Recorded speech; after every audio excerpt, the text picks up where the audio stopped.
نحمده ونصلي ونسلم على رسوله الكريم اما بعد اعوذ باللہ من الشیطان الرجیم بسم اللہ الرحمن الرحیم۔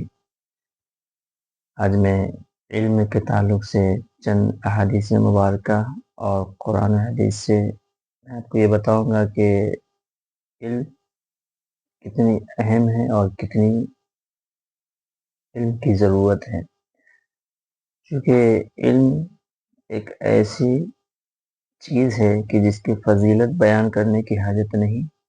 پوری دنیا جانتی ہے کہ علم سب سے بہتر چیز ہے، اور وہ علم جو قرآن و حدیث سے حاصل کی جائے اس کی بہت ساری فضائل ہیں۔ قرآن پاک میں اللہ تبارک و تعالی ارشاد فرماتا ہے انما یخشی اللہ من عبادہ العلماء، یعنی بے شک علم والے ہی اللہ سے ڈرتے ہیں۔ اور دوسری جگہ اللہ تبارک و تعالی ارشاد فرماتا ہے قل هل يستوي الذین والذین لا يعلمون، یعنی علم والے اور جن کے پاس علم نہیں ہے یہ دونوں برابر نہیں ہو سکتے۔ اور علم کے تعلق سے علم کی فضیلت کے تعلق سے بہت سارے حدیث مبارکہ ہیں، میں چند آپ کو سناؤں۔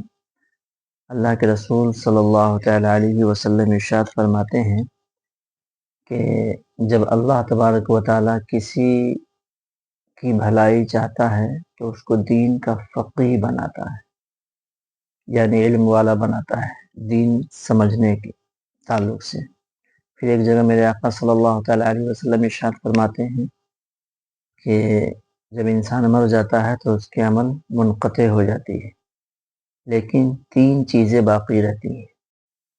نمبر 1 ہے صدقہ جاریہ، اور نمبر 2 میں ہے کہ جس تعلیم سے فائدہ حاصل کیا جائے، اور نمبر 3 ہے نیک اولاد۔ اور پھر میرے آقا صلی اللہ تعالیٰ علیہ وسلم ارشاد فرماتے ہیں کہ ایک عالم کی فضیلت ایک عابد پر، عابد کہتے ہیں جو تینوں رات عبادت کرتے رہتے ہیں، تو میرے آقا فرماتے ہیں ایک عالم کی فضیلت ایک عابد پر اس طرح ہے جیسے میری فضیلت تمہارے ادنے پر ہے۔ اللہ اکبر۔ اور پھر فرماتے ہیں کہ اللہ تبارک و تعالی اس عالم کے لیے اور اس کے فرشتے اور زمین و آسمان میں جتنی چیزیں ہیں، یہاں تک کہ دریا کی مچھلیاں، سب اس عالم کے مغفرت کی دعا کرتے ہیں۔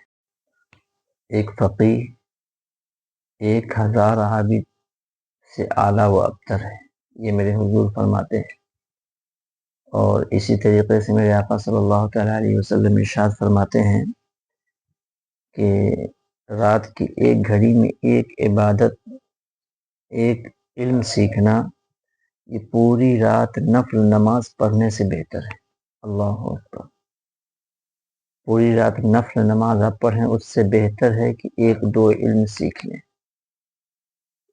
اور اسی طرح میرے آقا صلی اللہ تعالیٰ علیہ وسلم ارشاد فرماتے ہیں سب سے زیادہ حسرت قیامت کے دن اس کو ہوگا جس کو دنیا میں علم سیکھنے کا موقع ملا لیکن وہ علم سیکھ نہ سکا۔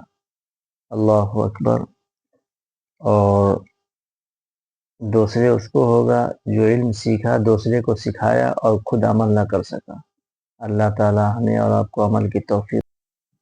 ایک مرتبہ میرے آقا صلی اللہ تعالی علیہ وسلم مسجد نبوی شریف میں بیٹھے ہوئے تھے، تو جبریل امی تشریف لائے اور کہا یا رسول اللہ صلی اللہ تعالی علیہ وسلم، جو آپ کے سامنے صحابی بیٹھے ہیں ان کا چند منٹ کے بعد انتقال ہو جائے گا۔ اللہ اکبر۔ میرے آقا نے صحابی کو بلا کر کہا کہ کچھ دیر بعد تمہارا انتقال ہو جائے گا۔ تو چونکہ صحابہ کرام جو عبادت کے اندر ہمیشہ رہنا چاہتے تھے اور حضور سے یہ پوچھتے یا رسول اللہ کوئی ایسا کام بتا دیجئے جو اس حالت میں اللہ کی بارگاہ میں جاؤں، تو میرے آقا صلی اللہ علیہ وسلم نے یہ نہیں کہا کہ نماز پڑھو، درود پاک پڑھو، صلاۃ والسلام پڑھو، نہیں، میرے حضور فرماتے ہیں کہ علم سیکھنے میں لگ جاؤ۔ اللہ اکبر۔ تو گویا پتہ یہ چلا کہ دنیا میں اگر سب سے بہتر کوئی عبادت ہے تو وہ علم سیکھنا ہے۔ اللہ تعالیٰ توفیق دے۔ ایک مرتبہ میرے آقا صلی اللہ تعالیٰ علیہ وسلم مسجد نبوی شریف میں تشریف لائے تو کیا دیکھا کہ دو محفلیں لگی ہیں۔ ایک محفل میں لوگ اللہ تبارک و تعالیٰ کی بارگاہ میں دعا کر رہے ہیں، اور دوسری محفل میں لوگ علم سیکھ رہے ہیں۔ اللہ اکبر! تو علم کی وہ فضیلت ہے کہ میرے آقا صلی اللہ تعالیٰ علیہ وسلم اس علم والی محفل میں جا کر بیٹھ جاتے ہیں۔ سبحان اللہ! میرے دوستو، یہ علم کی بہت ساری فضیلتیں ہیں۔ اللہ تبارک و تعالی قرآن پاک میں ارشاد فرماتا ہے انما یخشی اللہ من عبادہ العلماء، یعنی اللہ سے صرف علماء ہی، جن کے اندر علم ہے وہی ڈرتا ہے، باقی جن کے اندر علم نہیں ہے وہ نہیں ڈرتے۔ میرے حضور ارشاد فرماتے ہیں کہ امت میں جو 40 حدیث حفظ کر لے گا، اللہ تعالیٰ اس کی مغفرت فرمائے گا۔ اللہ اکبر!